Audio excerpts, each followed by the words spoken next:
Hi hello friends, എല്ലാ കൂട്ടുകാർക്കും ഇന്നത്തെ എപ്പിസോഡിലേക്ക് സ്വാഗതം. അങ്ങനെ നമ്മുടെ സേനന്റെ ഒരു വരവ് കാണുമ്പോഴേക്കും രാഹുൽ ആകെ ഞെട്ടിപ്പോട്ടോ.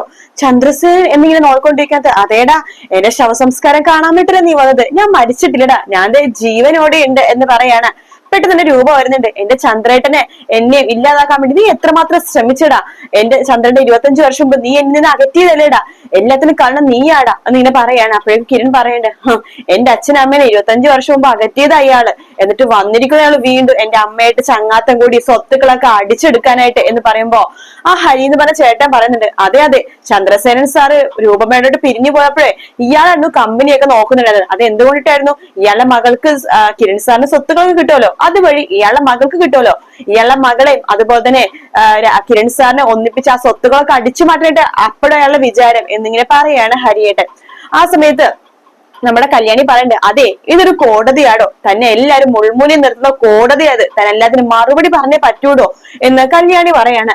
തൊട്ടു പിന്നാലെ താലിനെ സേനൻ അടുത്തേക്ക് വിളിക്കുന്നുണ്ട്. എന്ത് ചോദിക്കണ്ട്, എടോ പറയടോ, സത്യം പറയടോ, ഈ പെൺകുട്ടി ഞാൻ സ്നേഹിച്ച് ചതിച്ച് വഞ്ചിച്ച പെണ്ണാണോ, അത് നീ സ്നേഹിച്ച് വഞ്ചിച്ച പെണ്ണാണോ, പറയടാ എന്ന് പറയുമ്പോഴേക്കും രാഹുൽ ഒന്നും മിണ്ടുന്നില്ല. എങ്കിലേ ഞാൻ പറയടാ എന്ന് പറഞ്ഞിട്ട് ചന്ദ്രസേനൻ പറയണ്ട്, നീ പ്രണയം നടിച്ചു വഞ്ചിച്ച പെണ്ണാണ് ഇവള്, എന്റെ ഗർഭിണിയായി ഇവള് വയറിട്ട് ഇരിക്കുന്ന സമയത്ത് നീ രൂപ എടുത്ത് പറഞ്ഞു ഇവളും ഞാനും തമ്മിലാണ് അവിഹിതമെന്ന്. എന്നിട്ട് നിന്റെ അനിയത്തിനും എന്നെയും തമ്മിൽ നീ തെറ്റിച്ചു. എന്നിട്ട് ഈ പാവം പിടിച്ച ഇവൾക്ക് മിണ്ടാൻ പറ്റത്തോണ്ട് ഇവൾക്ക് സത്യങ്ങളൊന്നും പറയാൻ പറ്റുന്നുണ്ടായില്ല. എന്നിട്ട് ഈ പാവം പിടിച്ച പെണ്ണിന്റെ കുഞ്ഞ് നീ വേറെ എടുത്ത് കൊണ്ടേ കിടത്തി. എടാ എല്ലാം ഞങ്ങൾക്ക് അറിയാടാ, എല്ലാത്തിനും നീ അനുഭവിക്കാൻ പോകുന്നവളോടാ ബഗാസുര എന്ന് പറയണം. യാമിനി പറയുന്നുണ്ട്, അതെ എല്ലാം ഒറ്റക്ക് തിന്നണമെന്നൊരു ആർത്തിയാൾക്ക്, പണം സ്വത്തുക്കൾ എല്ലാത്തിനും വേണ്ടിയിട്ടുള്ള ആർത്തി അയാൾക്ക്, ഇയാളെ അങ്ങനെ എല്ലാം ഒറ്റക്ക് തിന്ന് അയാൾക്ക് ബഗാസുർ എന്ന് പറഞ്ഞ പേര് വന്നത് എന്ന് പറയുമ്പോ സോണി പറയുന്നുണ്ട്, എടോ ബഗാസുരനായ രാഹുലെ, തനിക്ക് സ്വത്തുക്കൾ വേണമെങ്കിൽ എന്റെ അമ്മയടുത്ത് ഒരു വാക്ക് ചോദിച്ചാൽ പോരായിരുന്നടോ. എന്റെ അമ്മയുടെ സ്വത്തിൽ പകുതിയിലും കൂടുതൽ തനിക്ക് തരുവായിരുന്നല്ലോടോ, എന്തിനാടോ എന്റെ അച്ഛനും അമ്മേനും അകറ്റിയത് താൻ എന്ന് സോണിയും ചോദിക്കുകയാണ്. ഒന്നിനും മറുപടി പറയാതെ രാഹുൽ അങ്ങനെ നിൽക്കുവാട്ടോ. രാഹുൽ പോകാൻ മുമ്പ് നമ്മുടെ രൂപ പറയുന്നുണ്ട്, താൻ അങ്ങനെ പോവലടോ, തനിക്ക് ഓർമ്മയുണ്ടോ 25 വർഷം മുമ്പ് ഈ ദിവസമാണ് താൻ എന്നെയും എന്റെ ചന്ദ്രേട്ടനെ തമ്മിൽ അകറ്റിയത്, തനിക്ക് ഓർമ്മയുണ്ടോടോ എന്ന് ചോദിക്കുമ്പോ സേന പറയണ്ട്, അതെങ്ങനെ മറക്കും രൂപ, ഇയാള് ജയിച്ച ദിവസമല്ലായിരുന്നു അന്ന് തൊട്ട് അയാൾക്ക് രാജയോഗം അല്ലായിരുന്നോ എന്നിങ്ങനെ പറയാണ്. ശേഷം ചന്ദ്രസേനൻ പറയണ്ട്, മോനെ കിരണെ ആ വീഡിയോ അയാൾക്ക് കാണിച്ചു കൊടുക്ക് എന്ന് പറയാണ്. അങ്ങനെ കിരൺ കഴിഞ്ഞ വർഷം ഈ ദിവസം നമ്മുടെ രൂപേനെയും അതുപോലെ ചന്ദ്രസേന്റെ കല്യാണം നടത്തിയ ആ വീഡിയോ രാഹുലിനെ കാണിച്ചു കൊടുക്കാട്ടോ. അത് കണ്ട് രാഹുൽ ആകെ ഞെട്ടിപ്പോവാണ്. രാഹുലിനോട് ചന്ദ്രസേനൻ ചോദിക്കണ്ട്, എന്താടാ ഈ വീഡിയോ കണ്ട് നീ ഞെട്ടിപ്പോയോ? എപ്പോഴാണ് നിന്റെ അനിയത്തിന്റെ കാര്യത്തിൽ വീണ്ടും ഞാൻ താലി കെട്ടിയതെന്ന് ആലോചിച്ച് നീ ചിന്തിക്കുവാണോ? എങ്കിൽ നീ അറിഞ്ഞോ, 1 വർഷം മുമ്പാണ് എന്റെ മക്കളും മരുമക്കളും കൂടിയിട്ട് എന്റെ രൂപയുടെ വിവാഹം നടത്തി തന്നത്. ഇന്നേക്ക് 1 വർഷമാവാൻ പോകുന്നു. അന്ന് മുതലുണ്ടല്ലോ ഞാൻ ഇയാളെ ചേർത്ത് പിടിച്ചിരിക്കുകയാടാ. ഞാൻ രണ്ടാമത് കെട്ടിയ താലില്ലേ, നല്ല ഉറപ്പുള്ള താലിയാടാ, അങ്ങനെ പെട്ടെന്നൊന്നും നിനക്ക് പറിച്ചു കളയാൻ പറ്റില്ല. കേട്ടടാ ബഗാസുര എന്ന് പറയുമ്പോ രൂപ ഇറങ്ങി പോട ഇനി എന്റെ വീട്ടിൽ എന്ന് പറഞ്ഞിട്ട് തള്ളി ഇറക്കുവാണ്. ഇതുപോലെ 25 വർഷം മുമ്പ് എന്റെ ചന്ദ്രസേന നീ എന്നെ കൊണ്ട് തന്നെ ആട്ടി പായിപ്പിച്ചത്, എന്റെ ചന്ദ്രേട്ടനെ പട്ടിയെ തല്ലണ പോലെ ഇവിടെ തല്ലിയത്, ഇത് നിന്റെ ഊഴാടാ എന്ന് പറഞ്ഞിട്ട് രാഹുലിനെ പിടിച്ച് തള്ളുവാണ് രൂപ. അപ്പോഴേക്കും രൂപ രാഹുലെ തിരിഞ്ഞു മറിഞ്ഞ് മുമ്പറത്തേക്ക് ഇങ്ങനെ വീഴുന്നുണ്ട്. എല്ലാവരും ഇങ്ങനെ രാഹുലിനെ തന്നെ നോക്കിക്കൊണ്ടിരിക്കുകയാണ്.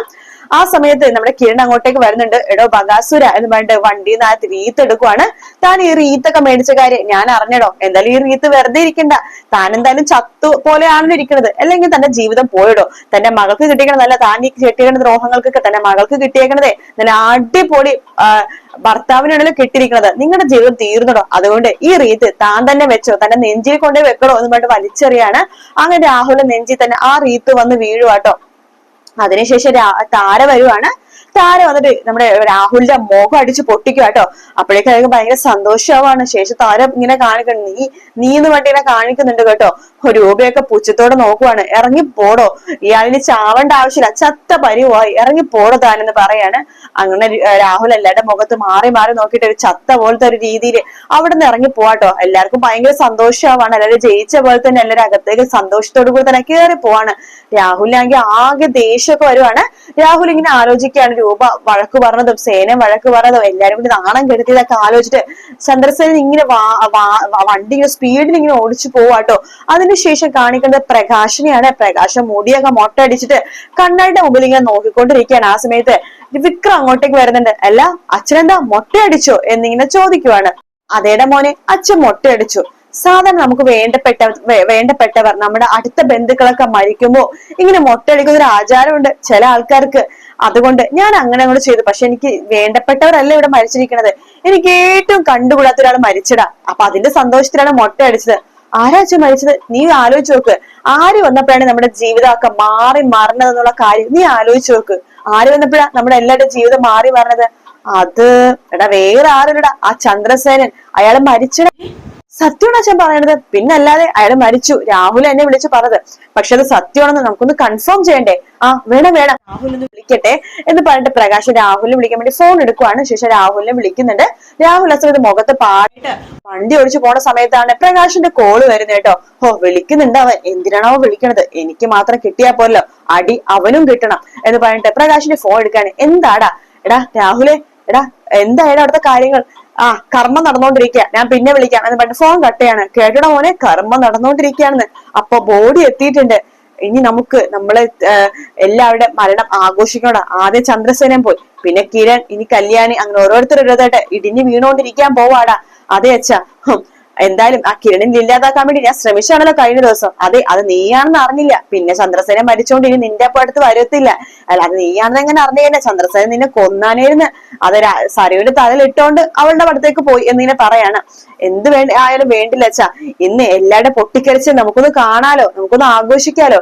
എന്തായാലും അവിടേക്ക് നമുക്ക് ഒരുമിച്ച് പോകണം അച്ഛാ എന്നൊക്കെ വിക്രവും പറയാട്ടോ. ശേഷമാണെന്നുണ്ടെങ്കിൽ നമ്മുടെ യാമിനി എല്ലാവർക്കുള്ള ജ്യൂസ് കൊണ്ടുവരികയാണ്.